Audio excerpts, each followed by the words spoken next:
Bonjour et bienvenue à une nouvelle capsule éthérique de Montréal Hanté. Je suis votre hôte Dr Mab et aujourd'hui nous vous parlons de l'Oratoire Saint-Joseph.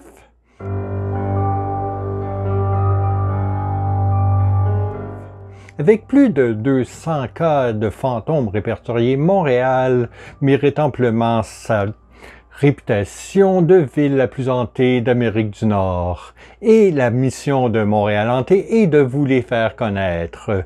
Pour en savoir plus, je vous encourage à suivre les liens dans la description. Je vous encourage également à vous abonner à nos capsules qui sont présentées chaque samedi en anglais et en français. Et maintenant, parlons fantômes.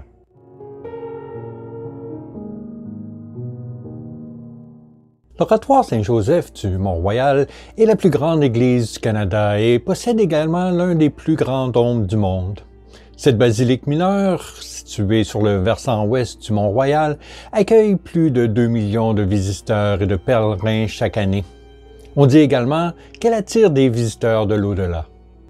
Selon l'édition québécoise du Huffington Post, l'Oratoire Saint-Joseph figure sur la liste des 11 sites les plus hantés de Montréal. Ils disent « La fameuse basilique où le frère André a travaillé aurait apparemment plusieurs visiteurs d'outre-tombe. Quelques touristes ont en effet aperçu des prêtres en tunique et quand ils se sont approchés d'eux, ils se seraient évaporés. De plus, on raconte que le frère André lui-même apparaîtrait de temps à autre dans la petite chapelle où on avait exposé son cœur. » Le photographe Chris Colbertner capture bien l'atmosphère d'étrangeté dans sa série The Haunting of St. Joseph's Oratory.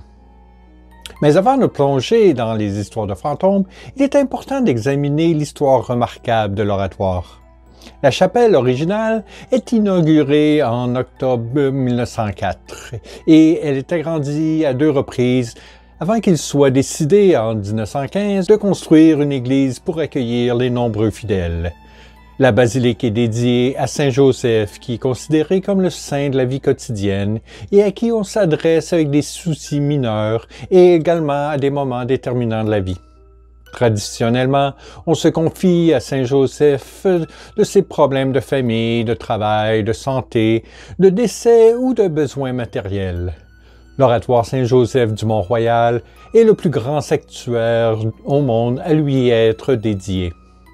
Le magnifique oratoire contient également une diversité de styles architecturaux dans son plan en forme de croix, y compris des motifs de style Beaux-Arts et Renaissance italienne.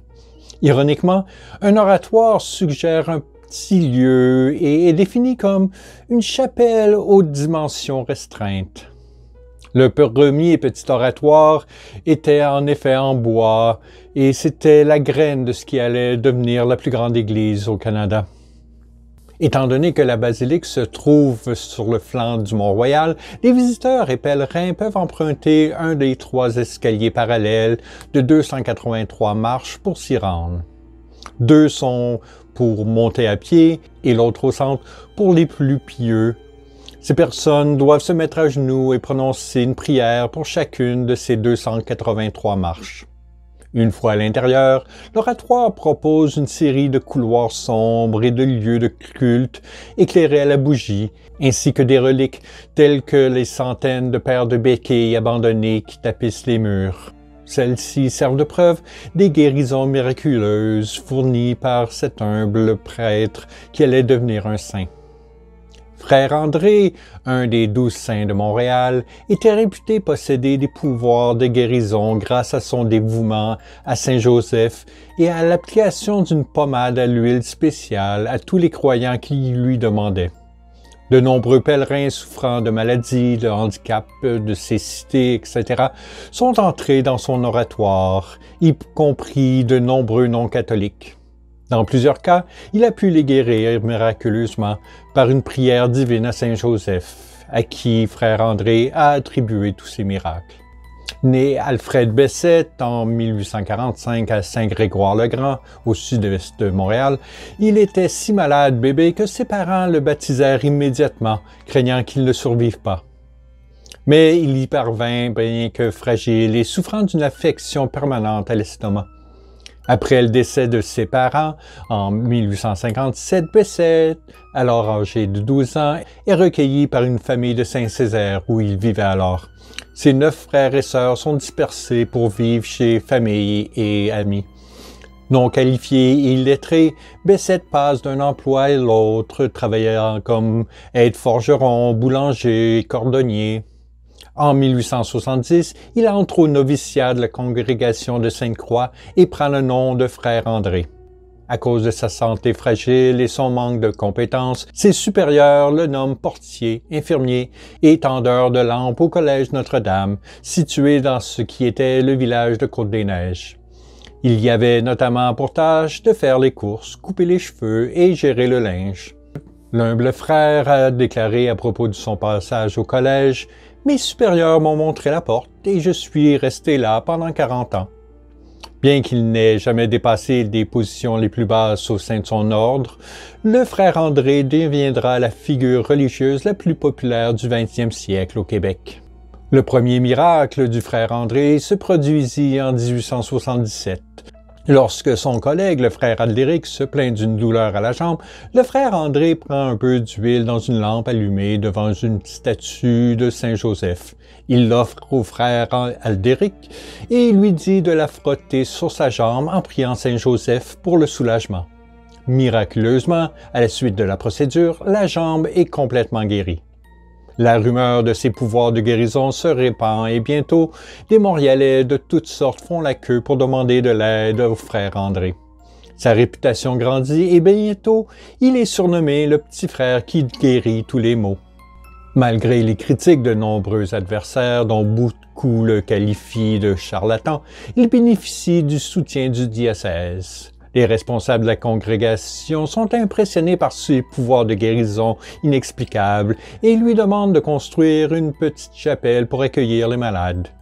Craignant qu'un promoteur immobilier achète la propriété de l'autre côté de la rue, en face du collège Notre-Dame, la congrégation avait acheté en 1896 une parcelle de terrain d'une valeur de 10 000 $ à l'emplacement de l'oratoire Saint-Joseph. En 1904, donc, le frère André fonde son oratoire. À l'origine, cette petite chapelle en bois de 15 par 18 pieds, construite par un collègue nommé frère Abundius. En quelques années, la chapelle initiale est submergée de visiteurs, beaucoup d'entre eux cherchant des remèdes divins pour des problèmes de santé. Malgré une expansion, l'espace est insuffisant pour le nombre d'invités. Alors, en 1915, le travail commence sur la crypte Saint-Joseph, construite sur le flanc de la montagne et inaugurée en 1917 avec des sièges pour 1000 personnes. Comme encore plus d'espace est nécessaire, on entreprend la construction de la basilique en 1924. Le projet est bloqué par la Grande Dépression, mais le frère André continue à guérir les malades, même s'il vieillit et il devient lui-même plus malade. En proie, entre autres, à cette maladie d'estomac depuis la naissance, son état commence à s'aggraver avec l'âge. À 91 ans, il s'éteint le 6 janvier 1937 à l'infirmerie du couvent Notre-Dame de l'Espérance. Ses funérailles attireront plus d'1 million de personnes. Il est enterré dans une alcôve à l'intérieur de la crypte, derrière la chapelle votive de l'oratoire. Sa pierre tombale se lit comme suit. Pauper servis ae humilis. Un serviteur pauvre et humble. Avant sa mort, le frère André avait demandé que son cœur soit préservé en tant que relique servant à protéger la basilique. Dans la religion catholique, les os et autres parties du corps de personnages saints sont souvent conservés sous forme de reliques et placés dans des reliquaires, souvent sous des autels d'église, afin que les fidèles puissent les vénérer. Ne sachant pas trop comment empêcher l'organe de se décomposer, les autorités religieuses décident de conserver le cœur dans une urne en verre remplie d'une solution de formol. Il est ensuite présenté aux fidèles et aux pèlerins sur un socle en marbre dans la gigantesque basilique. L'oratoire Saint-Joseph, alors encore en construction, est inauguré en 1855 avec 2200 places assises et une capacité de 10 000 debout. Au fur et à mesure de la construction, un jardin à thème religieux a été aménagé sur les pentes derrière la basilique. Avec l'achèvement définitif de l'oratoire en 67, le nombre de pèlerins a continué à augmenter. La congrégation de Sainte-Croix était fière de son accomplissement légendaire. Cependant, quelques années plus tard, le malheur frappe. Le jeudi 16 mars 1973, vers 17 h, des voleurs pénètrent par effraction dans l'oratoire et subtilisent le cœur du frère André. Le clergé a paniqué quand ils ont compris que la relique sacrée avait disparu. Certains ont commencé à prier, tandis que d'autres ont appelé la police. Selon les enquêteurs, le vol semblait être très professionnel. Pour récupérer le cœur, les voleurs avaient dû passer par 3 serrures pour ouvrir une porte en acier et une grille de fer. Sans attirer l'attention d'aucun prêtre ou agent de sécurité, ils ont ensuite ciselé l'urne de son socle et l'ont sorti clandestinement hors de la basilique. Peu de temps après, un appel anonyme au Journal de Montréal menace de détruire le cœur à moins de recevoir 50 000 $. L'interlocuteur dirige le journal vers une voiture garée à l'angle des rues Crémazie et Drolet. À l'intérieur se trouve un rouleau de film contenant des photos du cœur manquant. Les autorités de l'oratoire rejettent la demande. En l'absence de pistes, la police est complètement déconcertée. Après 345 jours, le cœur du frère André est finalement retrouvé après que le célèbre avocat Frank Schuffy ait dirigé la police vers une maison du sud-ouest de Montréal où on retrouve le cœur dans le sous-sol. Aucune arrestation n'a été faite et le cœur a été retourné à l'oratoire. Le blogueur Christian Gravenor de Coolopolis affirme avoir résolu le mystère de l'identité des voleurs. Selon lui, le jour du vol, 2 criminels nommés Peter Fryer et Bobby Adlin étaient assis devant la taverne Condy avec Bobby Mathis du West End Gang de Montréal. 2 d'entre eux étaient sur le point de se voir infliger de lourdes peines pour vol. Adlin pensait qu'ils pouvaient tenter de réduire leur peine d'emprisonnement s'ils avaient quelque chose de précieux à échanger. Plus tard dans la journée, utilisant leurs compétences de voleurs professionnels, ils ont volé le cœur du frère André. Inutile de dire que leur plan n'a finalement pas fonctionné parce que l'oratoire a refusé de payer la rançon. Finalement, les voleurs ont dirigé l'avocat vers l'endroit où se trouvait le cœur. Des rumeurs circulaient selon lesquelles ceux-ci se sentaient coupables ou peut-être ont-ils été confrontés à l'esprit du frère André en colère, qui réclamait le retour de son cœur afin de protéger la basilique, conformément à son intention initiale. Les responsables de l'oratoire ont décidé de renforcer la sécurité afin d'empêcher de nouveaux vols. Également, on dit souvent que l'esprit de Saint-Frère André apparaît de temps à autre dans la petite chapelle où se trouve son cœur. Certains spéculent que le bon saint revient pour garder son cœur, offrant une sorte de surveillance sacrée et pour éloigner tout voleur qui oserait envisager de le voler à nouveau. Pour plusieurs années, tout est redevenu à la normale à la basilique. Le 19 octobre 2004, les cloches sonnent partout à Montréal lorsque l'oratoire célèbre son centenaire. Les cloches de presque toutes les églises de Montréal devaient sonner à 9 h. Et à 9h05, la basilique sonnait les cloches en réponse à la célébration. Cette année-là, l'oratoire a également été désigné lieu historique national du Canada et Post Canada a émis un timbre spécial. Cependant, 2 ans plus tard, le scandale frappe l'oratoire lorsqu'un recours collectif en justice pour abus sexuels a été officiellement lancé contre la congrégation de Sainte-Croix. Un total de 223 victimes ont déclaré avoir été agressées sexuellement par plus de 40 membres de la congrégation dans leur jeunesse, entre 1950 et 2001. Malgré le scandale, l'oratoire a organisé une autre grande fête en 2010, le Vatican ayant annoncé que le frère André serait canonisé après l'attribution d'un nouveau miracle.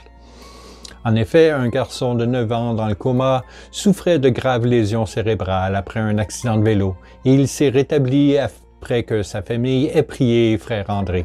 Le 17 octobre, le pape Benoît XVI l'a canonisé en tant que Saint Frère André.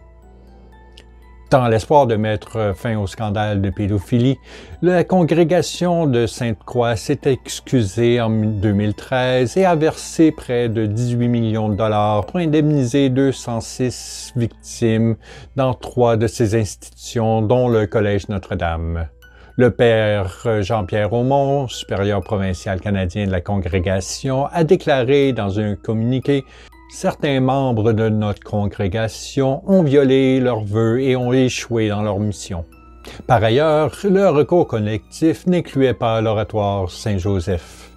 Un deuxième recours, qui a nommé l'Oratoire, entre autres institutions de Sainte-Croix, a été lancé lorsqu'environ 40 autres victimes présumées se sont manifestées après avoir entendu d'autres hommes raconter leur histoire d'horreur tout au long du procès en 2013. L'Oratoire a été inclus dans la nouvelle action en justice au milieu d'allégations selon lesquelles certains des abus auraient été perpétrés là-bas. L'un des plaignants, devenu organisme de renom, a raconté avoir été agressé sexuellement dans l'oratoire par des sœurs, des prêtres et même par son professeur de musique à l'âge de 8 ans. Selon l'avocat représentant les plaignants, il pourrait y avoir jusqu'à 500 victimes de plus entre les années 1940 et 1980. Sainte-Croix dirigeait des dizaines d'orphelinats, d'écoles et de collèges où les abus avaient été connus et dissimulés. Le procès est toujours en cours. Si plus de 40 des membres de la congrégation agressaient des enfants depuis les années 40, il semble presque certain que ces abus sexuels au sein de la congrégation étaient omniprésents, ce qui soulève des questions sur le degré de connaissance du frère André sur ses activités pendant son mandat au Collège Notre-Dame et à l'Oratoire. Que cela fasse ou non l'objet d'une enquête, le scandale menace toujours de défraire le prestige du saint frère André, y compris sa canonisation en 2010 et tous ses actes sacrés et miraculeux. Comme le HuffPost l'a rappelé, certains touristes ont rapporté avoir vu des prêtres mystérieux vêtus de tuniques. Selon un témoin, quand j'ai vu un groupe de plusieurs prêtres portant des tuniques à l'ancienne errer dans la basilique, j'ai pensé qu'il y avait une sorte de rituel en cours. Ils bougeaient comme s'ils étaient dans une procession ou une cérémonie, et beaucoup d'entre eux tenaient des bougies. Quand je suis allé voir de plus près, ils se sont tous évaporés, comme de la fumée d'encens. J'en croyais pas mes yeux. La rumeur veut que ce groupe de prêtres se volatilisant remonte à une époque antérieure de l'histoire de la basilique, bien avant que les scandales ne se produisent. En effet, l'une des victimes représentées dans le procès a déclaré qu'il ne serait pas surpris si les fantômes en tunique constituaient un groupe de prêtres pédophiles qui ne quitteront jamais l'oratoire, mais le hantent pour payer leurs péchés dérangés. Quoi qu'il en soit, le personnel de l'oratoire n'aime pas discuter de ces questions honteuses, préférant des sujets moins controversés tels que les travaux de rénovation, dont le coût total s'élève maintenant à 160 millions de dollars. Cela inclura un nouvel observatoire à 360 degrés au sommet de la basilique qui abritera la plus haute fenêtre de Montréal, ainsi qu'un centre d'accueil et un nouveau pavillon éclairé visant à attirer les piétons.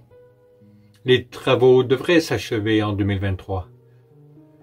Peut-être pour distraire les médias de toute la mauvaise presse, pendant la période des fêtes en 2018, l'oratoire a présenté une scène de la nativité peu orthodoxe, qui a été décrite comme allant de hipster à l'avant-garde, ridicule et même blasphématoire. Les trois mages, à bord de Segway, ont livré des paquets Amazon Prime pendant que d'autres personnages regardaient leur téléphone. Marie tenait une tasse de café Starbucks et une vache dévorait de la nourriture sans gluten. Le message insidieux était que, malgré toutes ces distractions de la part des consommateurs, aucun des personnages de la scène ne prêtait attention à l'enfant Jésus. Aujourd'hui, l'un des sites les plus hantés de Montréal, l'oratoire a beaucoup à offrir, avec tant d'histoires, dont certaines merveilleuses et d'autres plus dégoûtantes. Le visiteur peut réfléchir à la façon dont le bien et le mal peuvent coexister dans un contexte religieux. En tant que tel, l'oratoire Saint-Joseph, avec ses salles sombres, éclairées à la bougie et ses reliques du passé, est un lieu idéal pour rechercher les fantômes et les esprits, qu'il s'agisse d'un groupe de prêtres en tunique ou de l'un des 12 saints de Montréal. Voilà qui était une petite histoire de l'oratoire Saint-Joseph.